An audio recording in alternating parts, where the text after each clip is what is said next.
Pranam.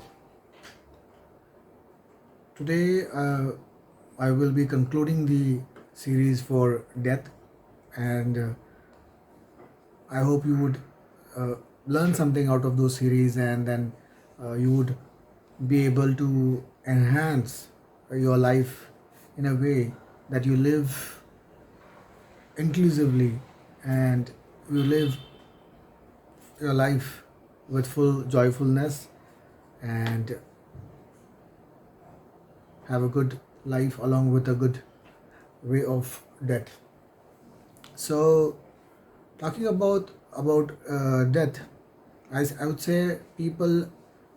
I would like to give an example like uh, when people are living, they are doing their job or they are doing something which is important for a living, not surviving as such, but for a living. They want to have a social security. Somebody would like to have insurance. Somebody would like to have a car. Uh, Somebody would like to have a insurance on their home. So everybody wants something or other, like at home, which is fine. Like you want to make a home for yourself and your family. You want to have a car for yourself and the family, and have as much as comfort for all of you. So this is something which every human being mostly strives for. Basic is like food, clothes, and house or shelter, I would say. Nowadays, the house is no more house. I find it more as a nest when it comes to a high-rise building and the tall buildings. So these are the three things people strive so hard throughout their entire life to achieve those things, which definitely can make your life little comfortable, or maybe give you a sense of security for some time. But this all things are going to stay here when you die.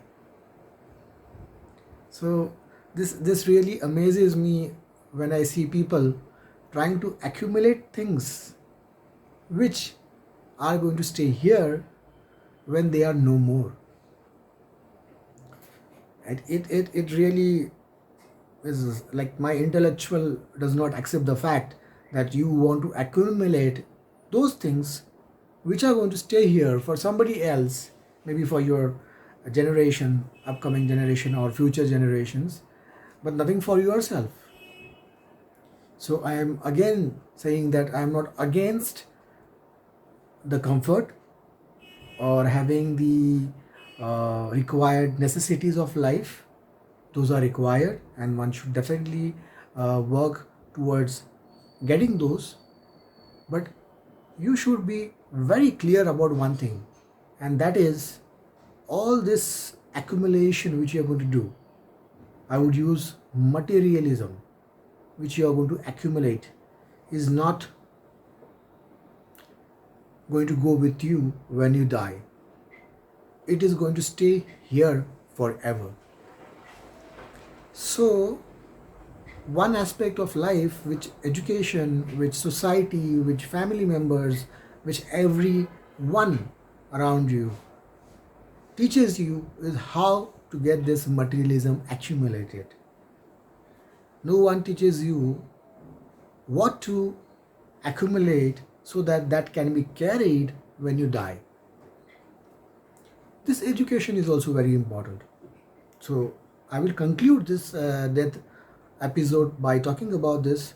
What are the things which you can carry with you when you die, and that is very important. So I'm not talking here about enlightenment or moksha or nirvana or self-realization or anything of those aspects. Forget those aspects. Let's learn about something basic. When we die, we leave our body because body is alone borrowed from the mother earth, and this has to be given back to her, and she is going to take back anyways. You are you just cannot take it. So this is kind of a material body. Then your material possessions, you are going to leave it here. So when you die, what do you take? Of course, soul or spirit or the energy, whatever name you want to say it, that comes out. And as you are still in various bondages and you have some desires left during this lifetime, you carry those desires in your mind and in your sanskaras. So when you leave the body, it goes out with a subtle body.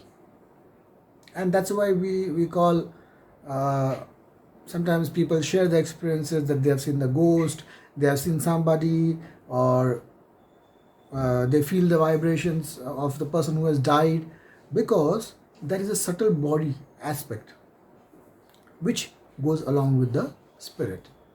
Now when this happens, the subtle body carries mind, intellect, your samskaras. Samskaras is the biggest thing that is very influential in the afterlife, after death. I'm sorry, after death, and your habit patterns and all the impressions or informations that you have collected throughout these lifetimes, even though if those are hidden deep inside the subconscious level of the minds, these things goes along with you when you die. Now coming back, what have we accumulated?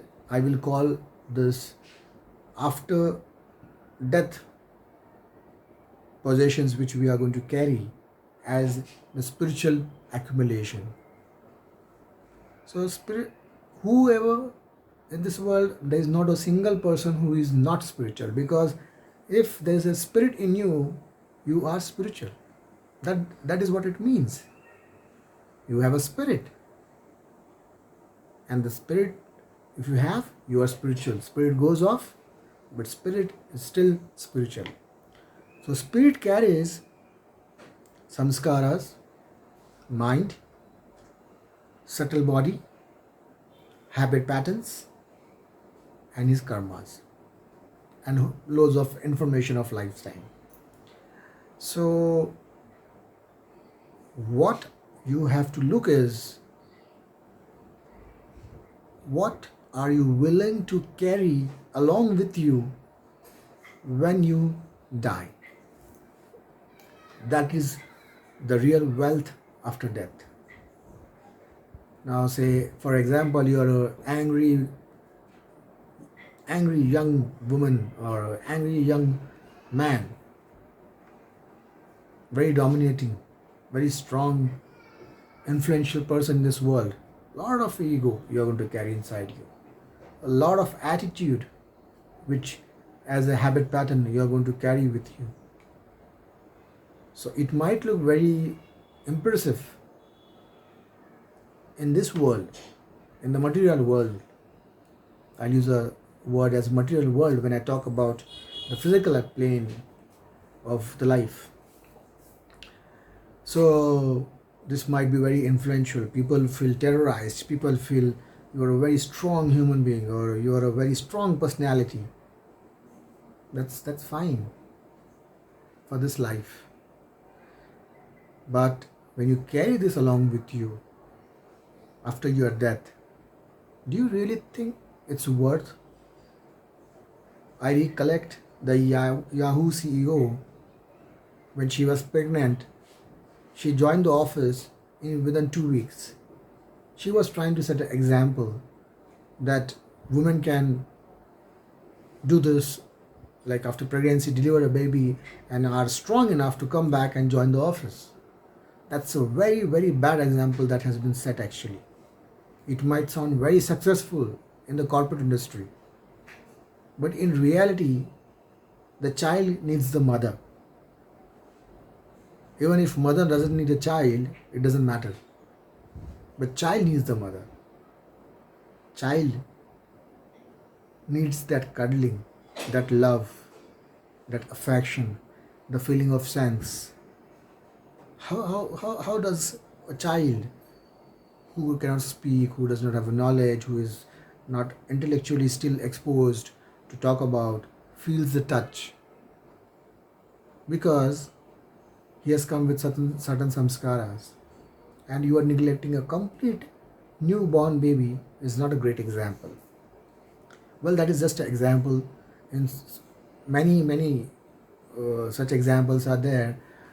The leaders, the big leaders, they try to take a step and set an example, or set a set a example for other future generations, and people try to follow them. See, any successful people or any popular guy doing something does not mean that he is always right. Not necessarily. Be very careful on your habit patterns. Be very careful on the kind of attitude you carry. More than attitude, it is very important to carry a great sense of gratitude towards all that you have got in this life. Great sense of gratitude which you have, like if you say, oh, it was a wonderful day, oh, I've gone for a lot of trips, I've seen lot of parts of the world, I've got to eat a lot of various kind of foods. I know continental food, I know seafood, non-veg, or all other factors. Like whatever you have tried, you have enjoyed, life has thrown a great pleasure towards you. Feel with gratitude. It is very important to have a gratitude nature. Secondly, even though if you have bad habits, slowly, gradually, turn those bad habits into some good habits. It takes generally 21 days to inculcate any new habit. For example, if you are having 3 to 4 chapatis at this point in time and you are putting a weight uh, upon you, then you have to reduce like half chapati and manage it. After 21 days, that becomes your diet. Then you are no more a person who eats 4 chapatis, you are a person who eats 3.5 chapatis. In same way, the other habits, for example, getting up early in the morning or trying to sleep early, this habit has to be inculcated. Why? Because this helps you to be tuned with the nature. If you see, the birds do not do a night shift, but people today working for other service industries, they do night shifts. In the young age, it might not really show you the impact, but as the days pass by, after 40s, these things really come out. So it is better to have the lifestyle which is in tune with the nature and not as per our own dreams and conveniences. It doesn't work that way. So samskaras are very strong. I would say samskaras are something which you feel a gut. If you're doing something which is not appropriate, a gut says no, don't do it. If you find something is appropriate, if entire world is against you, still that gut says just go ahead and do it. So learn to listen to your gut. It will create a great samskara. And samskaras can be changed. Trust me. Many people say, it's my nature. I get angry. What to do? It's my nature to be straightforward. It's my nature to gossip. It's my nature. I cannot be quiet. It's my nature. I cannot stop eating food while watching some movie. Everything can be changed. All it needs is genuine efforts. We don't want to put genuine efforts and find some good results. It's not going to happen. Create good habits, good samskaras, good mindset, faith, trust, devotion, love, compassion, peace, power for betterment of others, love, such kind of feelings and such emotions need to be developed, because these are the things which are going to go along with you when you die. Like in Gita chapter 16, there is a topic about the different natures of asuras and devas. If you want to become asura, you can continue with all the negative habit patterns. Asura is like having greed, lust, anger, and